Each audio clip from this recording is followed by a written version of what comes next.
my God. It's a little cold. Ridiculous. You wake up and it says 4 below, you know it's cold. Michael, Contavious said today was essentially, quote, cleanup. Is that an accurate assessment of what today looked like for you guys? Yeah, it was just, I showed 5 clips from the Philly game. And there are a lot of things we all could have done better, but just 5 clips that can happen in a playoff type game. That's what that was. Hostile environment, 2 good teams, some great players, and we just had to be better than we were in those instances. And then as far as the practice, nothing live, no contact, but good energy, cleaning up some of our defensive lapses, some of our offensive breakdowns, and then turning the page and covering some stuff for our game tomorrow night against the Warriors.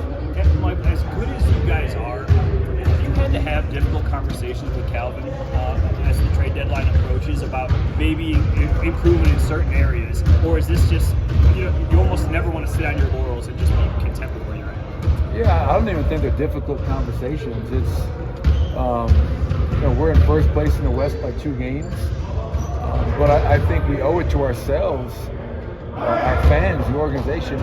Anytime you can improve your team, you have to at least look at it. I am not saying that we have to go out, Calvin, we got to make trades.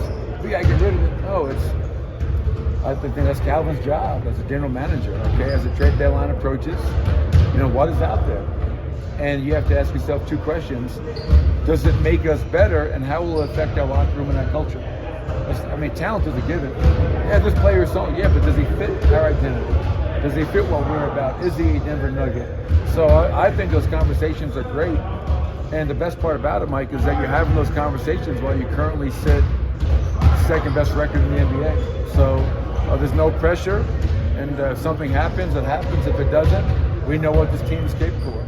Michael, without trying to get into individuals by name, just in general, you talked about needing to get better, always wanting to get better. How does this team get better?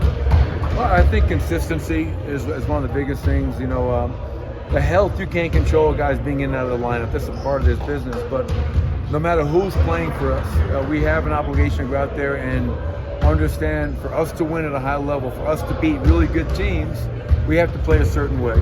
And I thought in that Philadelphia game, our defense took a huge step backwards. We are 20-6 in our last 26 games. In that stretch, we probably have a top 5 or 6 defense. A big part of that's been our 3-point defense. But in Philadelphia, we gave up 18 made threes, and that can't happen. The second thing I would say is how you close quarters is such a huge part. And the end of that 3rd quarter, to me, was when we lost the game. Up 15 with 1:45 to go, we allowed a 12-0 run to take a 15-point game down to 3. And they had all the momentum, and obviously they wound up winning by 8. So we all can get better. I can do a better job. Our players can do a better job. We are not satisfied with where we are, even though we're in first in the West. We know we have a couple of levels that we can get to. Embiid said after the game, he's a big fan of Joker. He didn't really look at it as a rivalry. Were you sort of surprised to hear that, or or what do you think about those 2 guys? No, those guys they get along. They're both really good players, obviously, and they're both really good people who don't take themselves too seriously. They have great personalities. But no matter what Joel said, you could tell the way he played that game. He came out to send a message, and the message was sent very loud and very clear.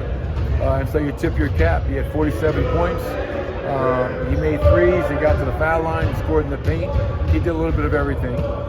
So obviously I got to help our guys next time we play them to make sure we guard him a lot better. And then I also know that Nikola, who is, I think, the best player in the league, I also know he can play a lot better than he played in that game. And we get another chance to play him in our building, and we look forward to that opportunity. Better more on the defensive end, are you saying, or just in general? Just overall. I think Nikola, you look at efficiency, he was 8 for 12, made 2 threes, 2 for 2. He had 7 turnovers. Obviously, that's not Nikola-like. 9 assists, 7 turnovers. And I felt there were times where he could have been more aggressive the way they were guarding him. But again, I felt we have played that team for almost 36 minutes.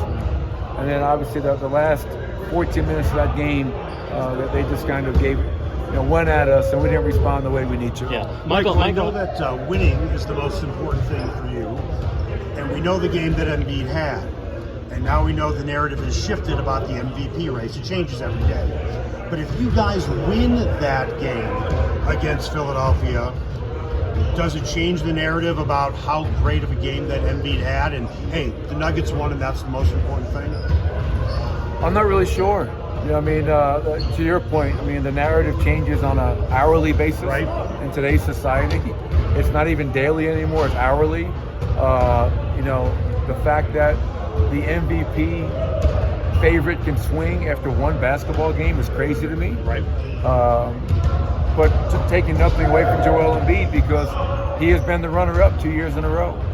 He is definitely an MVP-worthy candidate. So, and he had a great game in a Sixer win. But I just know that 50 games in, I love where we're at. I love who we have, and I think Nikola Jokić is in that conversation once again for a very good reason. And we've got 32 more games in the regular season to continue to showcase why Nikola should be the three-time MVP winner. But the best part about that is, I can't speak for Joel, but Nikola's not worried about it. That's what the great thing about it is. The amazing thing is that having won 2 in a row, I think, is great. Would he like the third one? Sure, who wouldn't? But I think what really drives Nikola, what motivates Nikola, as well as everybody else in this building, is trying to win a championship.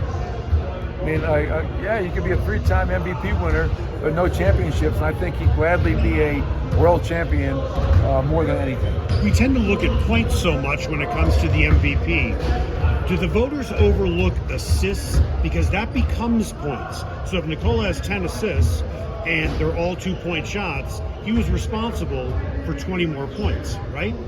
Yeah, I think some people are enamored with the scoring title and the guy that can go out and put 33 points up a night, and rightfully so. You have to give those players their respect. I think coming off the last 2 seasons where Nikola has won the MVP, I think people are definitely taking Nikola's game in totality. They understand that he's going to give you 25 points a night. He's going to give you 10 assists a night. He's going to give you 12 rebounds a night. He's going to give you 2 steals a night. And most importantly, he's going to do it in a really efficient manner. I mean, the guy's numbers from the field and the three-point line this year are just incredible. So I think today's voters, today's fans understand the essence of what makes Nikola Jokić a great player. And that's his ability to make everyone around him better. Michael had a good game. It was good to see him out there. How's he doing since being back out there? It's probably good for him to get back out there. Yeah, it was great, him rejoining the team in Philadelphia. We were able to have a practice with him. Then obviously in the game, 5 threes, 18 to 20 points, I believe. Whenever your family is going through a tough time, or any player is going through a tough time for that matter, I think getting back on the court and playing the game that you love is a sanctuary. It's an opportunity for you to get away from everything else going on in your life. Obviously, we know it was a tragic accident that affected not only Michael Porter, but the person that had unfortunately passed away, and the other person that is in the hospital. So, tragic accident. We pray for everybody involved, but most importantly, we were really happy to have Michael back. He's a brother. We care about him, and just getting him back and letting him play the game that he loves was great to see. Thanks, Coach.